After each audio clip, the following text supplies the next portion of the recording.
సంపూర్ణ ఆరోగ్యానికి యోగా సంజీవిని వంటిదని, ప్రతిరోజు క్రమం తప్పకుండా 1 గంట యోగా చేసినట్లయితే హాస్పిటల్ చుట్టూ తిరిగే అవకాశం ఉండదని alliance club inner wheel committee member doctor Chappidi Venkateswararao పేర్కొన్నారు. కాకినాడ కరప మండలం నడుకుదురు గ్రామంలో ఆంధ్రప్రదేశ్ రాష్ట్ర ఆయుష్ విభాగం alliance club of Kakinada Swathi helping hands సంయుక్త ఆధ్వర్యంలో క్లబ్ అధ్యక్షులు ఎస్ఎల్సిసి మెంబర్ మద్ద వికాస్ అధ్యక్షతన అంతర్జాతీయ యోగా దినోత్సవం సందర్భంగా రాష్ట్ర ప్రభుత్వం ప్రతిష్టాత్మకంగా చేపట్టిన యోగాంధ్ర కార్యక్రమంలో భాగంగా యోగా గురువు పెంకే లోవరాజు సారథ్యంలో గ్రామ ప్రజలకు యోగాపై అవగాహన యోగా నిర్వహించడం జరిగింది. ఈ కార్యక్రమానికి ముఖ్య అతిథిగా డిస్టిక్ 106 గవర్నర్ పెంకే గోవిందరాజు, విశిష్ట అతిథిగా సౌత్ మల్టిపుల్ ట్రెజరర్ వనం శ్రీనివాసరావు, గౌరవ అతిథిగా రాష్ట్ర BC corporation director alliance club inner wheel committee member doctor Chappidi Venkateswararao పాల్గొన్నారు. ఈ సందర్భంగా డాక్టర్ చప్పిడి మాట్లాడుతూ సంపూర్ణ ఆరోగ్యానికి యోగా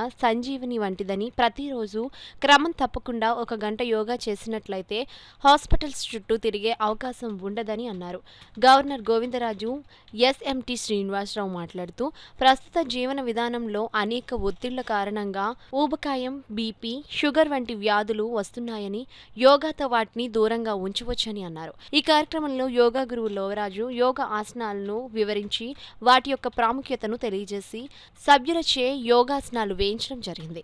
అనంతరం ఎన్నో సంవత్సరాల నుండి యోగాలో శిక్షణ ఇస్తూ యోగా గురువు లోవరాజును ముఖ్య అతిథులు, క్లబ్ సభ్యులు ఘనంగా సత్కరించారు. ఈ కార్యక్రమంలో క్లబ్ కార్యదర్శి నిలపల శ్రీనివాసరావు, డిస్టిక్ చైర్పర్సన్ వనం ఉపేంద్రనాథ్ కుమార్, సిహెచ్ గణేష్, గ్రామ పెద్దలు, ప్రజలు పాల్గొన్నారు. ప్రతి ఒక్కరూ యోగా చేయడానికి ప్రయత్నించండి. నేను కూడా మీతో పాటు కొంచెం ఎక్కువ టైం కేటాయించడానికి ప్రయత్నం చేస్తాను. కారణం ఏంటంటే నా వృత్తి అలాంటిది. ఒక పొలిటికల్, ఒక డాక్టర్గా నేను ప్రాక్టీస్ చేస్తున్నాను. అలాగే ఆర్గనైజేషన్లు ఎలా ఉంటారు. రాత్రి వైజాగ్లో చెడు 12:30 అయింది. మళ్ళీ ఇప్పుడు 5కి ఎవరో ఫోన్ చేస్తే త్వరగా లేవడం జరిగింది. ఇలా కొన్ని జరుగుతూ ఉంటాయి. అంచేత అలా కాకుండా ప్రతి ఒక్కరు 1 అవర్ టైం కేటాయించుకుని మీరంతా ఎలాగ చేస్తున్నారు రెగ్యులర్గా, అదేవిధంగా కంటిన్యూ చేయండి. సాధారణంగా ప్రోగ్రామ్స్ ఏమన్నా అయితే గవర్నమెంట్ చెప్పిందని చేయడం వేరు, మన మనసుకు నచ్చి మనం చేయడం వేరు. 5 లక్షల మంది పాల్గొంటున్నారు.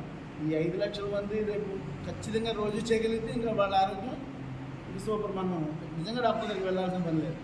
ఆ విధంగా చేయాలి. సపోజ్ మనం మొక్కలు నాటాలనుకుంటున్నాం, గవర్నమెంట్ మొక్కలు నాటమంటుందో మొక్క తెస్తాము, బకెట్తో నీళ్ళు పోస్తాము, ఫోటో తీయించుకుంటున్నాము, వెళ్తున్నాం. కానీ ఆ మొక్కను సంరక్షించే వాళ్ళు ఎంతమంది ఉన్నారు? ఉండట్లేదు.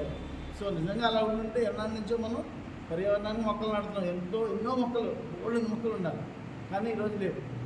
మన కర్ణాటకలో చూడండి, ఒక 7 మొక్కలు నాటి మొక్క ఎంత పేరు సంపాదించుకుందంటే ఆవిడ చిన్నప్పటి నుంచి అదే పని చూసే ఉంటారు. సో ఆ విధంగా మనం ఎంతో కొంత మన రొటీన్, మన ఒక సొంత పనులతో పాటు సమాజానికి ఉపయోగపడే చిన్న సర్వీస్, అంటే పెద్దగా మనం చేయలేకపోయినా చిన్న సర్వీసులు చేసి మనం భాగస్వాములు అయితే మనందరం కూడా ఆరోగ్యంగా ఉంటాం. ఈ రాష్ట్రంలో కూడా వారి సేవను గుర్తించి పార్టీ టికెట్ ఇవ్వడం, దాన్ని తిరస్కరించడం, అయినా సరే ఏమీ ఆశించకుండా సేవలు చేయడం ఇలా ఎన్నో జరుగుతున్నాయి. ప్రజెంట్ కూడా ఒక కీలకమైన పాత్రలో పోషిస్తూ నిరంతరం కృషి చేస్తూ ఎప్పుడు పడుకుంటున్నారనేది కూడా మాకు అర్థం కాదు. అంత సేవలు చేస్తున్నారు. ఒక పక్కన డాక్టర్ వృత్తి చేస్తూ, మరో పక్కన ఈ సేవలు చేస్తూ, ఏది వదులుకోకుండా ఈ రోజున చాలా ఇలా చేస్తున్నారంటే నిజంగా వారి సంకల్పాన్ని మెచ్చుకోవాలి. ఎందుకంటే ఈ రోజున సేవ చేయాలనే భావం చాలా తక్కువ. ఫ్లెక్సీల్లో ఫోటోలు వేసుకోవడం, అడవాడు చేయడమే తప్ప సేవలు చేసే వాళ్ళు ఎవరు కనిపించట్లా, మచ్చు కూడా కనిపించట్లేదు. కానీ డాక్టర్ గారిని చూస్తుంటే ఒక గుర్తింపుగా రాబోయే కాలంలో ఆ స్థాయికి ఎదుగుతారని చెప్పేసి నేను ఈ విధంగా యోగాంధ్ర కార్యక్రమంలో భాగంగా తెలియజేస్తున్నాను. ఈ 1 మంత్ కూడా యోగా దినోత్సవం కింద ప్రకటించడం జరిగింది. మరి ఈరోజు ఈ 1 మంత్ నెలల నుంచి కూడా అందరూ కూడా రెగ్యులర్గా చేస్తున్నారు.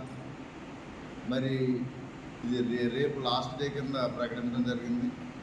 మరి మనందరం కూడా ఆరోగ్యంగా ఉండాలి అనే భావంతో మనకి డైలీ కూడా వాకింగు, ఎక్సర్సైజ్లు అటు అలాగే రెగ్యులర్గా ఎలా చేసుకుంటున్నామో దానికంటే ఇది అయితే మాత్రం ఒక 1/2 అవర్ కేటాయించుకుంటే చాలా బాగుంటుంది. మేము అందరం కూడా యోగాకి వెళ్ళి మధ్య మధ్యలో మానేయటం, మళ్ళీ వెళ్ళటం అలా జరుగుతుంది. అలా కాకుండా రెగ్యులర్గా వెళ్ళి మన ఆరోగ్యాన్ని కాపాడుకుంటూ పొత్తుల్లో వెళ్ళిపోతూ ఉన్నాం. కానీ మరి నేను హెల్త్ డిపార్ట్మెంట్లో ఉన్నందుకు మరి మీ అందరికీ చూసిన ఏంటంటే ఆల్రెడీ మీరు చేస్తున్నారు. సాధ్యమైనంత వరకు కూడా ప్రతి ఒక్కరు కూడా యోగా మీద మరి ఇంట్రెస్ట్ కలిగేలాగా యోగాలో మరి ఏమేమి జరుగుతున్నాయి అనేది మనం కూడా కొంత వివరిస్తే మరి సొసైటీలో ప్రతి ఒక్కరు కూడా యోగా చేసినప్పుడు అందరికీ మంచి ఆరోగ్యం అనేది మరి అందడానికి అవకాశం ఉంటుంది. ఎందుకంటే చికిత్స అనేది ఏదైనా జబ్బు పడినప్పుడు కానీ ఏదైనా వాతావరణ రీత్యా వచ్చే చిన్న చిన్న మార్పుల్లో డయేరియా కానీ ఇలాంటివి వస్తుంటాయి. అవి తాత్కాలికంగా ఉంటాయి. కానీ ప్రతిరోజు మనం యోగా చేసినప్పుడు మన ఆరోగ్యం మన చేతుల్లో ఉంటుంది ఇప్పుడు కూడా. కాబట్టి ప్రతి ఒక్కరు కూడా మరి ఇప్పటి నుంచైనా ప్రతి ఒక్కరు కూడా మరి యోగాను అవలంబిస్తే ప్రతి ఒక్కరు కూడా యోగా చేస్తే మరి అందరి జీవితాల్లో కూడా మంచి ఆరోగ్యంగా నిలుస్తామని మరి సొసైటీకి కూడా మన వంతుగా ఎంతో కొంత సర్వీస్ చేయాలి. కాబట్టి ప్రతి ఒక్కరు కూడా మరి సొసైటీ మీద కూడా అవగాహన కలుపుకుని ప్రతి ఒక్కరికి కూడా సహాయపడేలాగా అందరూ కృషి చేయాలని మరి ఇంతటి చక్కటి కార్యక్రమాన్ని మరి ప్రతిరోజు నిర్వహిస్తున్న గురువు గారికి మరి ఆయనకి ప్రత్యేకంగా ధన్యవాదాలు. మమ్మల్ని ఆహ్వానించినందుకు కూడా మా అలయన్స్లోకి ఇలాంటి అవకాశం ఉన్నటువంటి మరి గురువు గారికి గౌరవ గారికి కూడా ప్రత్యేకమైన అభినందనలు తెలియజేస్తాను.